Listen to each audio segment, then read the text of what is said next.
Welcome to the Oracle of Enlightenment. This is the Observer here, along with Bryan Young. Hello, thank you for having me. Yes, we're here at Origins Convention in Columbus, Ohio. So, Bryan, how many books have you made? At this convention is the premiere of my first two books. One of them is a novel that's it's been called Fear and Loathing at Dragon Con. It's about a political journalist who's assigned against his will to cover a con, and I've also put together a collection of short stories that are science fiction, horror, and things like that. Wow, I need to read that. Lost at the Con, huh? Yeah. And what's the other one called? It's called Man Against the Future, and it's 17 science fiction, fantasy, and horror thriller stories that I've written. Wow, do you have a website?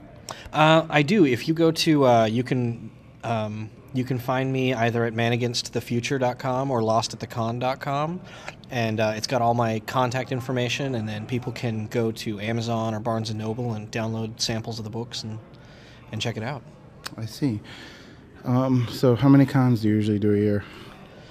As an author, I think this is my second one. As press, I've been to Dragon Con, I've been to all the Star Wars celebrations, I've been to 10 of the last 11 Comic-Cons, and the last 4 or so as press, and I've been to a lot of cons. I love going to cons. That's great. What got you into writing? What got me into writing? It was a really good teacher in the 8th grade. I was in love with journalism, and so like a lot of my stuff, a lot of the writing I do, I've got a weekly column in Salt Lake City, and one of their alt-weeklies just about geeky stuff, and a lot of it's more journalism-centric, and that started in 8th grade also when I started on my school paper.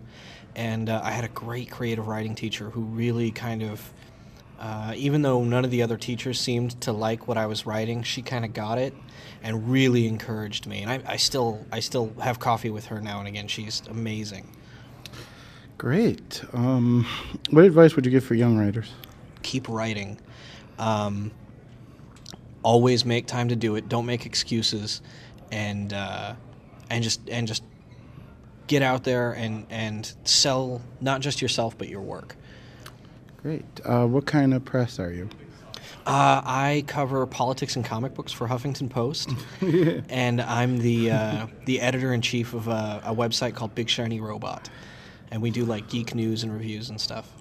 Politics and comic books. Now that is an interesting combination. It is. You know, one of the last stories I covered was Superman's renunciation of his American citizenship, and the foofara that caused in some of the media, and I kind of was able to inject a geek voice of sanity into the debate. That's great. I forgot about that one.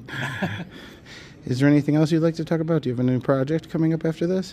After this, I'm going to be doing conventions through the year. I've got another book coming out in the fall, and it was actually the first book I'd written, but hadn't come out. And then I've got another book I'm working on that should come out in spring. Very good. All right, well, thank you very much for being on the show. Thank you for having me.